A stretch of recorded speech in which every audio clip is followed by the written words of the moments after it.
নমস্কার, সকল ভক্ত বন্ধুদের সাদর আহ্বান জানাই মা শারদা সেবাশ্রম ফেসবুক পেজে। মা শারদা সেবাশ্রম ফেসবুক পেজে আজকে আমরা শুনবো মায়ের কথা। মায়ের কথা, শ্রী শ্রী মা, তিনি স্বয়ং জগন্মাতা, আদ্যা শক্তি মহামায়া। এই বোধে তিনি উত্তীর্ণ যদি করেন জীবকে, তাহলে জীব উদ্ধার হয়ে যায়। কিন্তু সেই বোধটি চরম বোধে পরিণত হতে হবে, কারণ বিশ্বাস এবং সেই চরম বিশ্বাসের মাঝখানে যে একটা গ্যাপ, একটা ফাঁক থাকে, সেই ফাঁকটা, সেই রাস্তাটা আমাদের নিত্য চলা। প্রতিদিন আমরা চলতে চলতে, ভাঙতে ভাঙতে, আবার নতুন করে গড়তে গড়তে আমাদের মা এগিয়ে নিয়ে চলেছেন। এই দৃঢ় বিশ্বাসে, এই বোধে, এই চেতনায় যে একমাত্র এই আদ্যা শক্তি মহামায়াই একমাত্র আমাদের উপায়, উপাস্য। আমরা আমাদের ভক্ত বন্ধুরা এসে গেছে, কল্যাণীদি, রূপা, কাবেরী, শুভ সন্ধ্যা, সঞ্চিতা, সংযুক্তা, সোমা, সকল ভক্ত বন্ধুদের শুভ সন্ধ্যা জানাই। শুভ সন্ধ্যা অমৃতা, স্বপ্নাদি, শুভ সন্ধ্যা। আজকে আমরা ঠাকুর মায়ের শ্রী চরণে সাষ্টাঙ্গ প্রণাম নিবেদন করে, শ্রী গুরুদেবকে স্মরণ করব আদি শঙ্করাচার্যকৃত এই স্তোত্রটি। একটু যদি আমরা স্মরণ করি, সেখানে দেখছি যে ব্রহ্মজ্ঞ পুরুষ আদি শঙ্করাচার্য, যিনি সমস্ত কিছু এই একই ব্রহ্ম বলে সেই ভাবে স্থিত, তিনিও কিন্তু প্রথমে যে শক্তিকে উপেক্ষা করতেন, সেই শক্তির কাছে নত হয়েছেন। ঠাকুর আমাদের মতন অতি সাধারণ মানুষকেও কত সহজ উপায়ে বুঝিয়ে দিচ্ছেন যে সাগর জল যখন স্থির, তখন সেটি ব্রহ্মের উপমা। তারই যখন বিভিন্ন তরঙ্গ ভঙ্গ, তার তরঙ্গের কত রূপ, কত শক্তির বিকাশ এবং প্রকাশ, সেটি হচ্ছে ব্রহ্ম শক্তি, সেই শক্তির উপমা। সেই শক্তির কাছে আমরা সবাই নত। সেই শক্তি আমাদেরকে নিয়ে চলেছে। তাই আমরা আমাদের এই যে জন্ম, তারপর জীবন যাপন, তারপর আবার নতুন জন্মের পথে চলে যাওয়া, এই দেহটি ছেড়ে, এই যে এক প্রক্রিয়া, এই প্রক্রিয়াটিকে আমরা কেউ অস্বীকার করতে পারি না, কিন্তু তবু কোথায় যেন আমরা আঁকড়ে ধরে থাকতে চাই। এই যে আঁকড়ে ধরে থাকার তীব্র বাসনা, এই নিত্যানিত্য বিবেক, প্রতিদিন প্রতি মুহূর্ত আমরা যতই চিন্তা করবার চেষ্টা করি, এই বোধে স্থিত হওয়া তার কৃপা ব্যতীত হয় না। শুভ সন্ধ্যা সঙ্গীতা, রুম্পা, বিলাসপুরের দিদি, চিনুদি, প্রফুল্ল দাস চৌধুরী মহাশয়, শুভ সন্ধ্যা। লতা তো ন মাতা, ন বন্ধুর ন দাতা, ন পুত্র ন পুত্রী, ন ভৃত্য ন ভর্তা, ন জায়া ন বিদ্যা, ন বৃত্তির মমৈব, গতিস্ত্বং তমেকা ভবানী। একমাত্র এই ভবানী, তিনি একমাত্র আমাদের গতি। আমার পিতা নাই, মাতা নাই, বন্ধু নাই, পুত্র নাই, কন্যা নাই, প্রভু নাই, স্ত্রী, বিদ্যা, জীবিকা কিচ্ছু নেই। হে ভবানী, তুমি আমার একমাত্র গতি। ভবাব্ধব পারে মহাদুঃখ বীরৌ, পপাত প্রকামী প্রলোভী প্রমত্তঃ, সংসার পাশ প্রবন্ধঃ, সদাহং গতিস্ত্বং ত্বমেকা ভবানী। অর্থাৎ এই অপার সংসার সাগরে, গুল্লু ফোন করছে,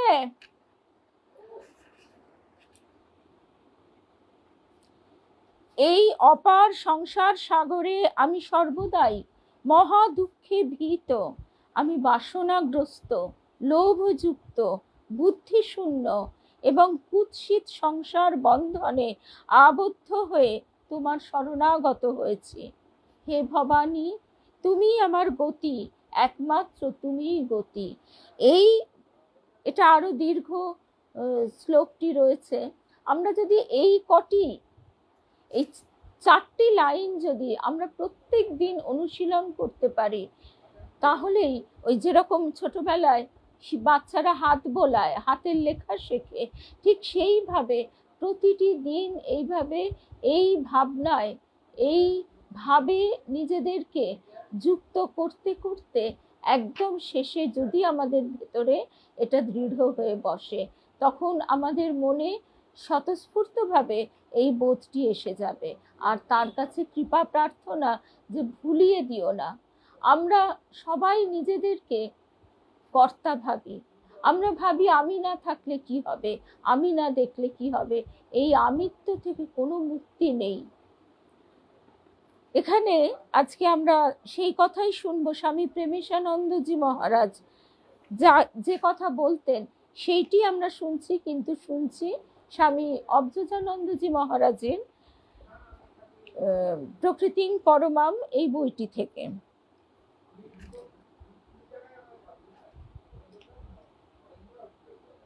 এখানে যে ঘটনাটি দিয়ে আমরা শুরু করব সেইটি শুনছি।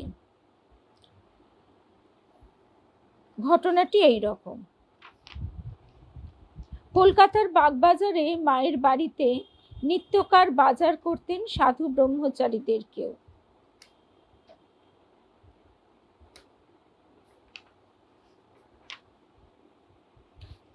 একটু ভুল হয়ে গেল। আমরা আগের ঘটনাটা পাতাটা উল্টাতে গিয়ে, সেই ঘটনাটি তো আছেই যে কিভাবে অপ্রিয় সত্য না বলতে হয় সে কথা মা শেখাচ্ছেন। সেটা আমরা আরেকদিন শুনবো, আগেও শুনেছি। আজকে যে ঘটনাটি নিয়ে আমরা শুরু করছি তার ক্যাপশন দেওয়া আছে এখানে, তোর কাছে যা নেবার আমি নিজেই নেব। এই ঘটনাটিও বাগবাজারে ঘটছে, কিন্তু মা সেদিন বাগবাজার থেকে কালীঘাটের পথে চলেছেন। গৈরিক বসনা ত্রিশূলধারিণী অজ্ঞাত পরিচয় এক ভৈরবী শ্রী শ্রী সারদা দেবীর পথ রোধ করে দাঁড়ালেন। দেবীর শ্রীমুখে তার দুই নয়ন গভীরভাবে ন্যস্ত, অপূর্ব মিঠা গলায় গান গাইতে শুরু করেন এমনভাবে যে রাজপথে ভিড় জমে যায়।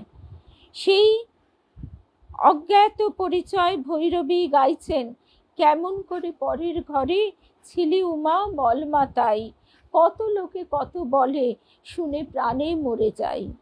মায়ের প্রাণ কি ধৈর্য ধরে, জামাই নাকি ভিক্ষে করে, এবার নিতে এলে বলবো হরে, উমা আমার ঘরে নাই। গান শুনতে শুনতে শ্রী শ্রী মা সারদা ছবির মতো চিত্রার্পিত প্রায় দণ্ডায়মান লোকাকীর্ণ সেই পথের মাঝে। চারপাশ দিয়ে যেন কলরব কোলাহল প্রবহমান, অথচ তার মধ্যে মা সারদা স্থির অবিচল দাঁড়িয়ে আছেন। এই ছবি কলকাতা মহানগরীর জনবহুল কালীঘাট অঞ্চলের। মা কালীকে দর্শনের পর সারদা দেবী মন্দির চত্বর পার হয়ে রাস্তায় নেমে এসেছেন, যাবেন নকুলেশ্বর শিব দর্শনে। যারা ওই অঞ্চলে গেছেন বা চেনেন তারাই জানেন যে মায়ের মন্দির থেকে নকুলেশ্বর মন্দির একটু দূরত্বে। সঙ্গে গোলাপ মা, নলিনী দিদি, রাধারানী প্রমুখ সঙ্গিনী ও আরো অনেকে। শুভ সন্ধ্যা শ্রী রুমাদি, শুভ্রাদি, শুভ সন্ধ্যা নিরূপকর মহাশয়, সাহানা, শুভ সন্ধ্যা। সেবক আশুও ছিলেন ওই যাত্রী দলে। পায়ে হেঁটেই মা চলেছেন। পথের মাঝে আচম্বিতে ওই ভৈরবীর আবির্ভাব সকলকে হতভম্ব করে দেয়, কেননা তিনি একেবারে মায়ের চরণ সম্মুখেই এসে দাঁড়িয়ে পড়েছিলেন। পথরোধ করে দাঁড়ানোতে মা কিন্তু এতটুকু বেজার হননি, কিন্তু উন্মাদিনীর ওই ভাবের বিহ্বলতা তাকে শান্ত প্রসন্ন দৃষ্টিতে তার দিকে দৃষ্টিপাত করিয়েছিল। মা শান্ত প্রসন্ন দৃষ্টিতে ওই উন্মাদিনী যোগিনীর দিকে দৃষ্টিপাত করেছিলেন। গান শেষ হলে মায়ের ইঙ্গিতে ভৈরবীকে কিছু অর্থ প্রদানের চেষ্টা হয়, কিন্তু ভৈরবী হাত পাতেননি। তৎক্ষণাৎ তীক্ষ্ণ কণ্ঠে তিনি সোচ্চারে মাকে নিবেদন করেছিলেন, যার কাছে যা নেবার তাই নিতে হয় মা, তোর কাছে যা নেবার আমি নিজেই নেব, তুই যেখানে যাচ্ছিস যা। শুভ সন্ধ্যা শ্রাবণ। শ্রী মা শারদা নীরব, শুধু উজ্জ্বল দুটি চোখ দিয়ে ভৈরবীকে নিরীক্ষণ করে নিলেন ভালো করে। পথের অবরোধ মুক্ত হলো। মা নীরবে তার গন্তব্য পথে পা বাড়ালেন আবার। সঙ্গীরা পিছন ফিরে লক্ষ্য করেছিলেন পথের যেখানে মা দাঁড়িয়েছিলেন চিত্রার্পিতের ন্যায়, ভৈরবী ঠিক সেই জায়গার ধুলো দু হাতে কুড়িয়ে নিয়ে মাথায় ধারণ করে দ্রুত পদে কোথায় কোথায় অদৃশ্য হয়ে গেলেন এই জনবহুল কলকাতা শহরে। শ্রী আশুতোষ মিত্রের স্মৃতি থেকে আমরা জানতে পারি যে মা ওই দিন নকুলেশ্বর শিব মন্দিরের এক নিভৃত চাতালে দীর্ঘ সময় একাকিনী কাটিয়েছেন। সঙ্গীদের সকলকেই দর্শন ও পূজাদি করতে পাঠিয়ে দিয়ে নিজে ওই একভাবে বসেছিলেন। বলা হয় নকুলেশ্বর শিব স্বয়ম্ভু, অর্থাৎ শিব অনেকটা মাটির নিচে আছে, ঝুঁকে পড়ে ভিতরে হাত দিয়ে শিবকে স্পর্শ এবং জল ঢালতে হয়। শিবের পূজাদি সেরে গোলাপ মা প্রমুখেরা ফিরে এসে বেশ বেশ কয়েকবার উচ্চৈস্বরে ডাকাডাকি করলে মায়ের বাহ্য সম্বিত ফিরে আসে। মা কিন্তু তখনও যেন ঠিক বাহ্য অবস্থায় পুরোপুরি ফিরে আসেননি। আনমনে সন্তর্পণে ধীর পদক্ষেপে গিয়ে গাড়িতে উঠেছিলেন, কিন্তু বাগবাজার পর্যন্ত সারা পথই তিনি ছিলেন মৌন। যেন নিষ্পন্দ স্থির একখানি দেবী প্রতিমাকে তার নিজ মন্দিরে নিয়ে আসা হয়েছিল সেদিন। ফিরে আসার বহুক্ষণ বাদে ওই ভৈরবীর প্রসঙ্গ উত্থাপিত হলেও মা শারদা নিরুত্তরই ছিলেন প্রায়। মাত্র একটি বার উচ্চারণ করেছিলেন, ও। কাছে যারা ছিলেন তারাও সবাই সেদিন চুপ। এক অনির্বচনীয় জমাট গভীর ভাবে সেদিন মায়ের বাড়ির সমগ্র পরিমণ্ডল ভরে গিয়েছিল। সেদিনের বাতাস যেন বহন করছিল একটি প্রতিস্বর, ভৈরবীর কণ্ঠের অনুধ্বনি, যার কাছে যা নেবার তাই নিতে হয় মা, তোর কাছে যা নেবার আমি নিজেই নেব, তুই যেখানে যাচ্ছিস যা। যার কাছে যা নেওয়ার চাইতে হয় সেই বস্তুই, চাইতে হয় নিজেকেই, চাইতে জানাও চাই। অথবা সকল চাওয়ার সেরা চাওয়া একেবারে না চাওয়াকেই চাইতে হয়, অর্থাৎ নির্বাসনা প্রার্থনা করতে হয়। দেবী মায়ের কাছে একটা জিনিস চেয়েছিলাম, দেবী মা বলেছিলেন চেও না। চমকে উঠে বলেছিলেন, এমন জিনিস চেও না যা তুমি রাখতে পারবে কিনা জানো না। অর্থাৎ শুধু পেলেই হয় না, তাকে তো ধারণ করবার সামর্থ্যও থাকা চাই। আজকে আমি 10 কেজি ওজন তুলতে পারি, আমি 100 কেজি যেমন পারবো না, ঠিক তেমনি আমরা আধ্যাত্মিক কৃপা চাই, আধ্যাত্মিক অনুভূতি চাই, দর্শন চাই, কিন্তু তাকে ধরবার, তাকে রাখার সামর্থ্য আমার কতটুকু সেটা আমরা ভেবে দেখি না। তাই দেবীমা বলেছিলেন যে তাকেই বলো, তার কাছে প্রার্থনা করো যে তিনি যতটা বুঝবেন ততটাই যেন দেন, তুমি কিছু চেও না। আর তার উপযুক্ত, তার তিনি যা দেবেন তার উপযুক্ত করে আমাকে তুমি গড়ে নাও। আমরা আমাদের নিজেদের জন্য, সন্তানের জন্য কত কিছু তো চাই, সেক্ষেত্রেও দেবীমার একটাই কথা, দেখো শিব গড়তে যেন বাঁদর না হয়ে যায়। আমরা হয়তো সন্তানের জন্য এমন কিছু চাইলাম, আখেরে সেটার ফল হলো বিষময়। এবারে স্বামী প্রেমিশানন্দজি মহারাজের ব্যাখ্যায় আমরা আসব। তার আগে স্বামী অবধূতানন্দজি মহারাজও মায়ের কথাটির বিশ্লেষণ করে আমাদের বলছেন যে সর্বোত্তম চাওয়া মাকেই চাই, আর কিছু নয়। মা সর্বপ্রদাত্রী, আবার মাই সর্বস্বরূপা। আবার এমনও যেন না হয় ভাবের ঘরে চুরি, যে আমি মনে মনে ভাবছি যে আমি মাকে পেলে তো সবই পাবো, বুদ্ধি করে মাকে চাই। ঠাকুরের বলা সেই গল্পটির কথা নিশ্চয়ই মনে পড়ছে, যে ঠাকুর বলছেন এক ভক্ত, সে বর, তাকে ঈশ্বর ভগবান বর দেবেন। শুভ সন্ধ্যা লক্ষ্মী, চৈতালি, শুভ সন্ধ্যা, সুমনা, নিবেদিতা দি, রিমা, সমীর দাস মহাশয়, মধুরিমা দি, সুমনা, সকল ভক্ত বন্ধুদের শুভ সন্ধ্যা জানাই। তো সেই ভক্তটি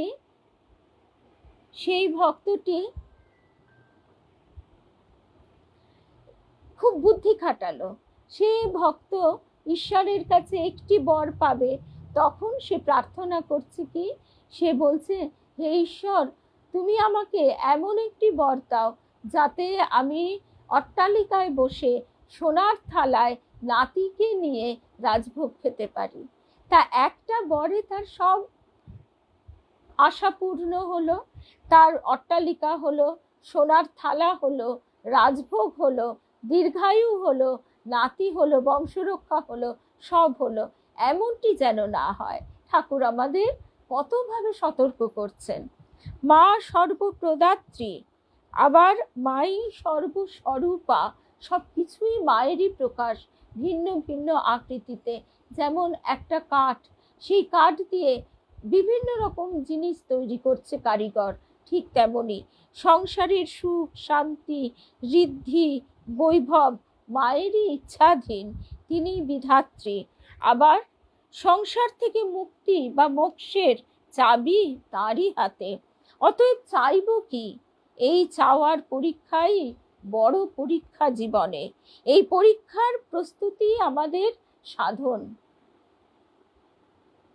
আচ্ছা, আমাদের ভক্ত বন্ধু জিজ্ঞেস করছে, আমাদের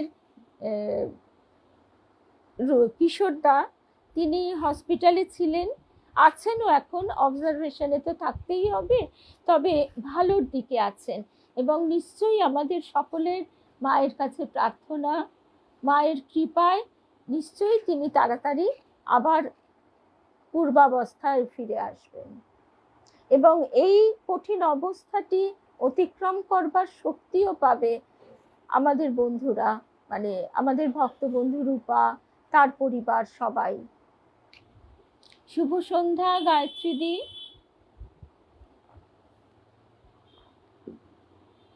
এই কথাটি স্বামী অবধূতানন্দজি মহারাজ বলছেন, এই চাওয়ার পরীক্ষাই বড় পরীক্ষা জীবনে। আমরা স্কুল কলেজের পরীক্ষা নিয়ে মাতামাতি করি, সেখানে নম্বর কম বেশি হওয়া ইত্যাদি নিয়ে আমাদের একেবারে প্রাণপাত করে ফেলি। কিন্তু আসল যে জীবনের পরীক্ষা, সেই দিকে আমাদের হুঁশ হয় না। এই পরীক্ষার প্রস্তুতি আমাদের সাধনা। রাজা সুরথ আর বৈশ্য সমাধি মাতৃ কৃপাধন্য দুজনেই, কিন্তু দুজনের দুরকম চাওয়া ছিল মায়ের কাছে। সুরথ স্বরাজ্যের উদ্ধার ও সংসার সুখ চেয়েছিলেন, মা তাকে তাই দিয়েছিলেন। সমাধি মানে বৈশ্য সমাধি বৈরাগ্য প্রার্থনা করেছিলেন, সংসার আসক্তি নাশক তত্ত্ব জ্ঞান চেয়েছিলেন মায়ের কাছে। মা প্রসন্ন হয়ে বলেছিলেন, বেশ বাছা, মুক্তিপ্রদ ব্রহ্মজ্ঞানই দেব তোমাকে। ওহে বৈশ্যবর, তুমি আমার কাছে যে বর চাইলে আমি তোমাকে তাই দিচ্ছি, মোক্ষজনক তত্ত্বজ্ঞান লাভ হবে তোমার। আমরা জানি যে যাজ্ঞবল্ক্য মৈত্রেয়ী সংবাদে, সেখানেও ঋষি যাজ্ঞবল্ক্যের দুই স্ত্রী, তার এক স্ত্রী শান্তা, তার একটি পুত্র ছিল। যখন ঋষি যাজ্ঞবল্ক্য তার তার যে অরণ্যের আশ্রম জীবন, সেই তপবনের আশ্রম জীবনও ত্যাগ করে পুরোপুরি সন্ন্যাস ধর্মে অগ্রসর হতে চলেছেন, তখন তিনি চাইলেন তার দুই স্ত্রীকে তার যেটুকু সম্পত্তি আছে দুভাগ করে দিতে। তার প্রথমা স্ত্রী শান্তা তিনি কিন্তু খুব আনন্দে বুঝে নিলেন তার ভাগটুকু, কিন্তু মৈত্রী সেখানে প্রশ্ন করলেন যে আপনি আমাকে যা দিচ্ছেন এতে কি আমার চিরস্থায়ী সুখ শান্তি লাভ হবে? তখন যাজ্ঞবল্ক্য বললেন যে না। তখন মৈত্রেয়ী তার কাছে এমনই জিনিস, এমনই সম্পদ প্রার্থনা করেছিলেন, শুভ সন্ধ্যা মিনুদি, যাতে চিরস্থায়ী সুখ শান্তি সেই সম্পদ তিনি লাভ করতে পারেন। এটাই কিন্তু আমাদের ভারতবর্ষের ঐতিহ্য এবং শিক্ষা। আমরা বাহ্যিক বস্তুর প্রতি আকর্ষণ অনুভব করি, কোনো সন্দেহ নেই, কিন্তু তাকে অতিক্রম করবার যে ঐতিহ্য আমাদের রয়েছে বারবার তা আমাদের হৃদয়ে এসে আঘাত করে। আমরা তাই সচেতন হই। সংসার ক্লিষ্ট দুই সহযাত্রী দুজনেই শান্তি অন্বেষণে যাত্রা করেছিলেন, পথের দিশারিকে লাভ করেছিলেন। স্বয়ং মেধা ঋষি ছিলেন তাদের উভয়ের উপদেষ্টা, দীক্ষাগুরু। গুরু সকাশে থেকে জেনেছিলেন দুজনেই মা বেদমাতা স্বয়ং ভব ভাবনায় অর্থাৎ সংসার স্থিতির জন্যই তার নানা ভাবের ব্যঞ্জনা, জীবের জীবন ও জীবিকা রূপেও তিনি। আজকে আমরা যে ভবান্যষ্টকম আদি শঙ্করাচার্যকৃত শ্লোকটির দুটি মাত্র সূত্র শুনলাম, দুটি মাত্র লাইন, মানে 4টে লাইন শুনলাম, সেখানেও আমরা এই একই কথা দেখছি।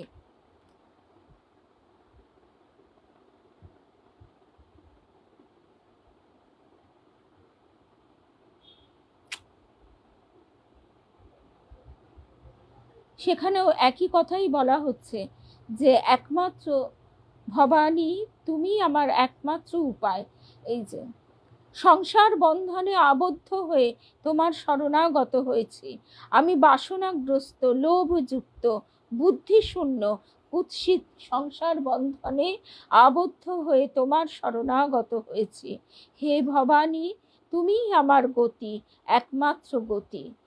শুধু তাই নয়, ভক্ত আদি শঙ্করাচার্য তিনি বলছেন আমার পিতা নাই, মাতা নাই, বন্ধু নাই, পুত্র নাই, কন্যা নাই, ভৃত্য নাই, প্রভু নাই, স্ত্রী নাই, বিদ্যা নাই, জীবিকা নাই। আমরা এই অনিত্য বস্তুর প্রতি এতটাই মুগ্ধ, মোহে মুগ্ধ যে আমরা আসল বস্তুটিকে ভুলে গেছি। জীবের জীবন ও জীবিকা রূপেও তিনি, জীব দুঃখ হারিণী হয়েও তিনি সকল কিছুর ঊর্ধ্বে, পরমা শ্রেষ্ঠা। কিন্তু চাওয়ার তারতম্যে দুজনের ভিন্ন ভিন্ন প্রাপ্তি। শান্তি পেয়েছিলেন তারা, কিন্তু একজন পেয়েছিলেন শান্তি, অর্থাৎ পার্থিব বস্তু পেলে সাময়িক শান্তি লাভ হয়, সেই শান্তি তিনি পেয়েছিলেন, আর একজন পেয়েছিলেন পরা শান্তি। শ্রী শ্রী সারদার কাছেও তাই লাউ কুমড়ো চাইলে সংসারে অশান্তি আরতি হরণ হয়, সন্দেহ নেই। শ্রী শ্রী সারদার কাছেও তাই লাউ কুমড়ো চাইলে সংসারে অশান্তি আরতি হরণ হয়, সন্দেহ নেই। কিন্তু তিনি যে বিদ্যাসী সা ভগবতী পরমাহি দেবী, পরম জ্ঞান স্বরূপা ব্রহ্মবিদ্যা জননী ভগবতী। সংসারে একটি আরতি হয়তো তিনি হরণ করলেন, আবার কালকে যে আরেকটি আরতি আমাকে কাঁদাবে না তার কোনো স্থিরতা নেই, এবং কাঁদাবেই। একটা আরতির পর আমার পরের আরতি অপেক্ষা করে আছে, হয়তো মাঝখানে অল্প কিছুদিন সুখের মুখ দেখা। এই সত্যটাই আমরা ভুলে যাই মহামায়ার ছলনায়। সংসার ও সংসারীর পরম আশ্রয় আরতিহন্ত্রী যেমন, তেমনি তিনি মুমুক্ষু মুনিজনের নিরন্তর ধ্যানের পাত্রী। আজাদের যেমন মা তিনি, আবার শরতেরও তো তিনি পরমা জননী। অতএব এই সারদা মাতা ঠাকুরানীর কাছে কি চাইতে হবে, কি নিতে হবে, সেটি গভীর অনুচিন্তনীয়। পথের মাঝে হঠাৎ দেখা হওয়া মহাসাধিকা সেই ভৈরবীর তৃপ্ত কণ্ঠস্বর আমাদেরও তাই ভাবিয়ে তোলে। শুনেছি শ্রী শ্রী মা সারদার সহজ স্বরূপ তাঁরই এক বরিষ্ঠ সন্তান স্বামী প্রেমেশানন্দজির মুখে। একবার নয়, দুবার নয়, বহুবার। যতই মনে করি সে কথা, ততই চঞ্চল হই। এমন মায়ের কাছে কি চেয়ে নেব? বলছেন স্বামী অবজোজানন্দজি মহারাজ।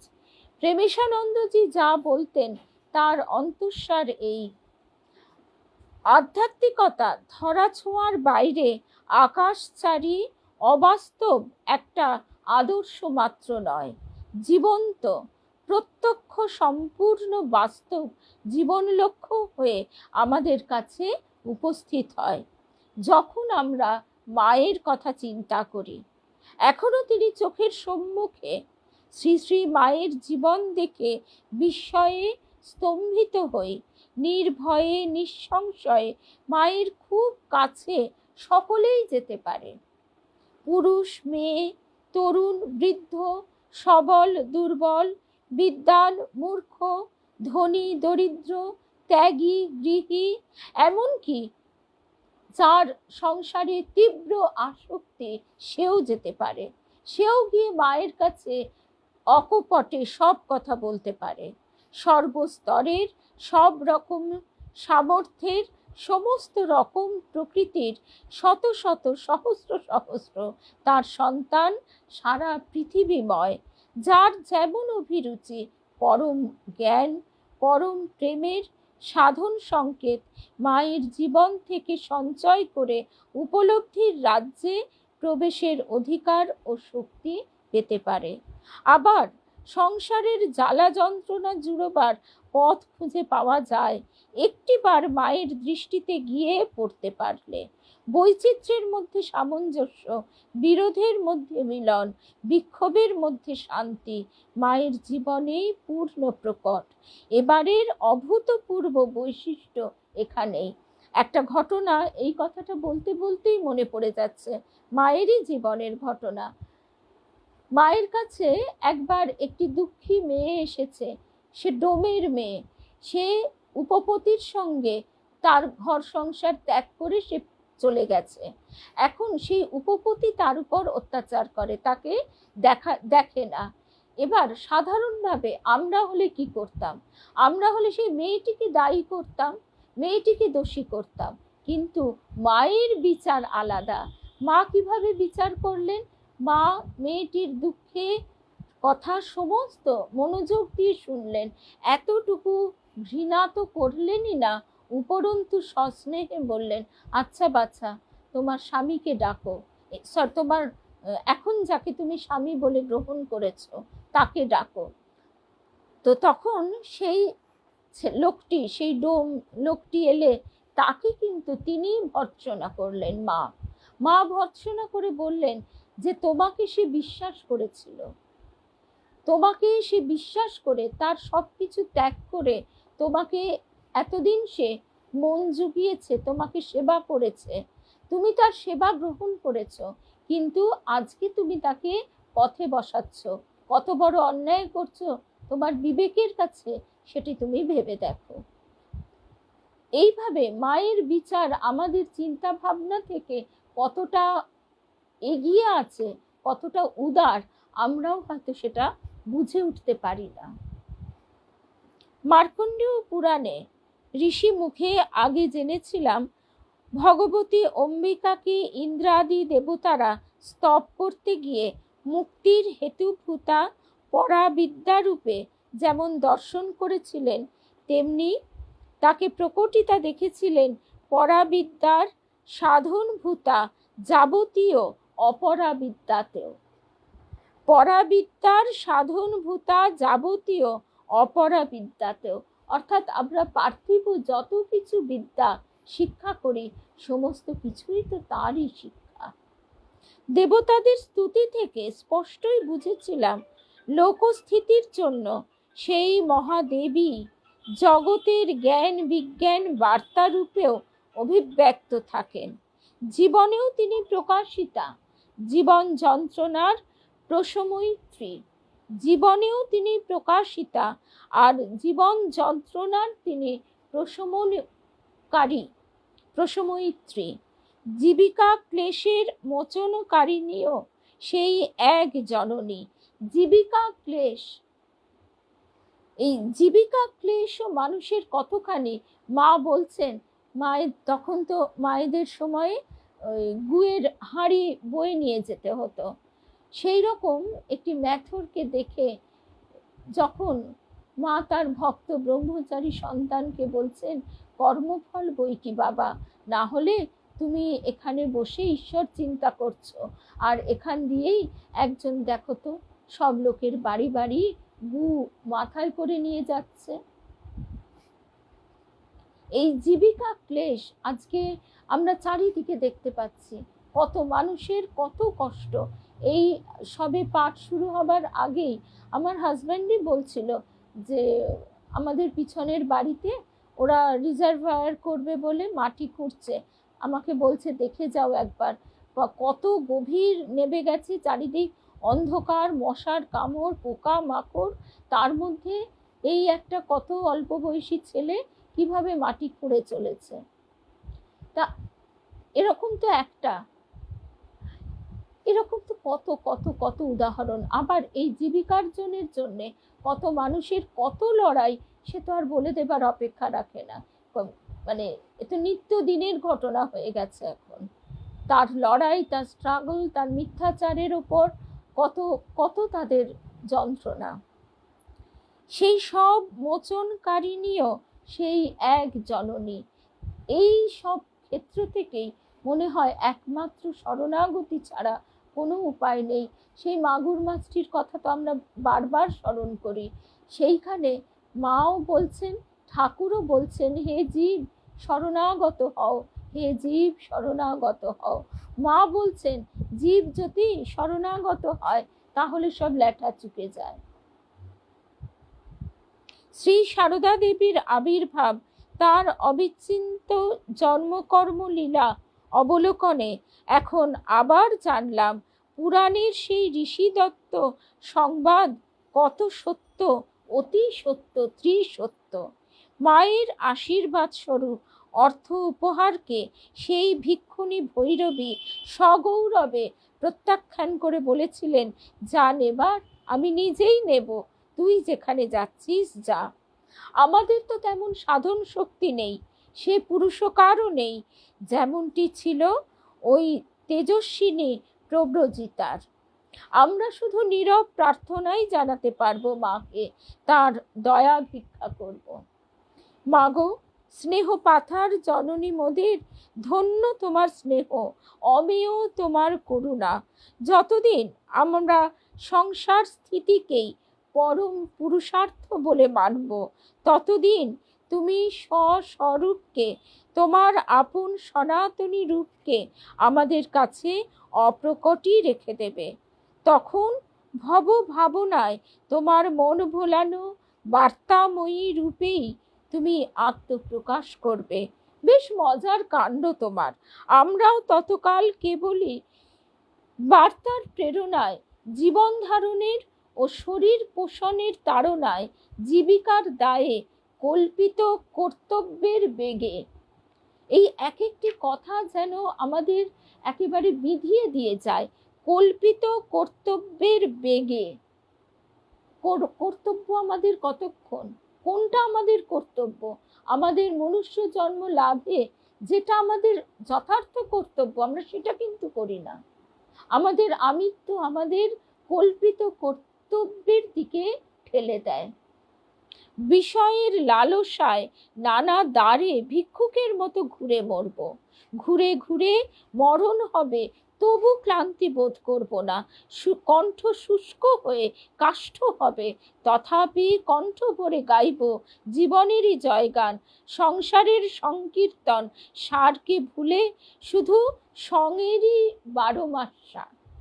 তোমার কাছে শুধুই বলবো দেহি দেহি, তুমিও দেবে উজাড় করে, দুহাত ভরে আপাত শান্তি দেবে, আপাত শান্তি দেবে। আমাদের দেহ মনের আরতি হরণ করবে তুমি, আমরাও ডাকবো তোমায় স্নেহময়ী দয়াময়ীর নামে। বাস্তব এটাই, আমরা বলতে পারি না দাঁড়িয়ে আছো তুমি একই ঘর ভরা মোর শূন্যতারই বুকের ওপরে, পারি না, এটাও বাস্তব। সেই জন্যই সাধনার প্রয়োজন। স্বামী অবধূতানন্দজি মহারাজ এই কথাটি আমাদের বোঝাচ্ছেন। কিন্তু উপভোগ্য জীবনের এই সুরম্য পট পরিবর্তন হবে একদিন। সংসার স্থিতিকেই তখন দুঃসহ বোধ হবে, কষ্টকর বলে বুঝতে পারবো তখন। বৃদ্ধাশ্রমগুলোতে গেলে চোখের ওপর এই সত্যটা বইয়ের লাইন থেকে প্রকট হয়ে ওঠে। আমাদের জীবন জীবিকা বার্তা রূপেও যে মা তুমি চিরদিন, তুমি তো আমাদের হাতে চুষি দিয়ে ঘুমের আরাম দিয়েছ, খেলায় ভুলিয়ে রেখেছ। তুমি ছাড়া আর কেউই যে নেই এখানে, তুমি কদাপি আমাদের ত্যাগ করনি, করবেও না কোনো অবস্থাতে। এই ধ্রুব সত্যটি তখনই ঠিক ঠিক উপলব্ধি গম্য হবে। সেই উপলব্ধিটুকুর উদয় হলেই আমাদের ভাবনা সম্যক ঘুচে যাবে। আর তুমিও তো মা তখনই ভবহারিণী সর্বনাশিনী মূর্তিতে আবির্ভূতা হয়ে আমাদের সর্বভাবনার অবসান ঘটিয়ে দেবে। হে শারদে, তখনই তোমার স্বরূপ প্রজ্জ্বল হবে আমাদের জীবনে, তখনই তুমি আবির্ভূতা হবে দুর্গাসি দুর্গ ভবসাগর নৌরসঙ্গা। দুর্গা সুদুর্গেয়া দুস্তর সংসার সাগরের তরুণী অদ্বিতীয়া ব্রহ্মময়ী রূপে। ওগো আদ্যা প্রকৃতি মা শারদা, তখনই তো তোমার পরমা নাম সার্থক হবে আমাদের প্রত্যক্ষ অনুভবে।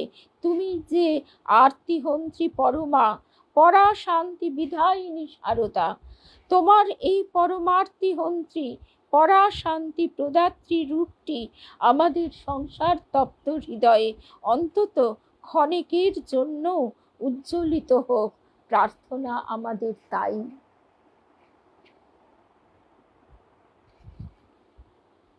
আজকে আমরা যে প্রসঙ্গটি শুনলাম স্বামী অবধূতানন্দজি মহারাজের কাছে প্রকৃতিং পরমাম এই বইটি থেকে, বার্তা চ সর্ব জগতাং পরমার্তিহন্ত্রী। সেই বার্তা, সেই আহ্বান আমাদের কানে বাজে না। প্রথমে আমরা এই পার্থিব সাংসারিক সব কিছু চাইতে চাইতে এক সময় আমরা বুঝতে পারি সেই চাওয়া পিঠ থেকে গেছে। কত চাইবো, সব চাওয়াই কি ফুলফিল হবে?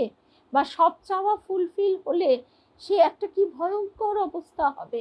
আমরা নিজেরাই তখন মায়ের কাছে, মায়ের পদানত হয়ে মাকে বলবো যে কি চাইতে হবে আমরা তাও জানি না, তুমি আমাকে গ্রহণ করো। আজকে এই অবধি শুনলাম। আবার আমাদের দেখা হবে 9টায় দুর্গা মায়ের অনুধ্যানে। জয় রাম কৃষ্ণ, জয় রাম।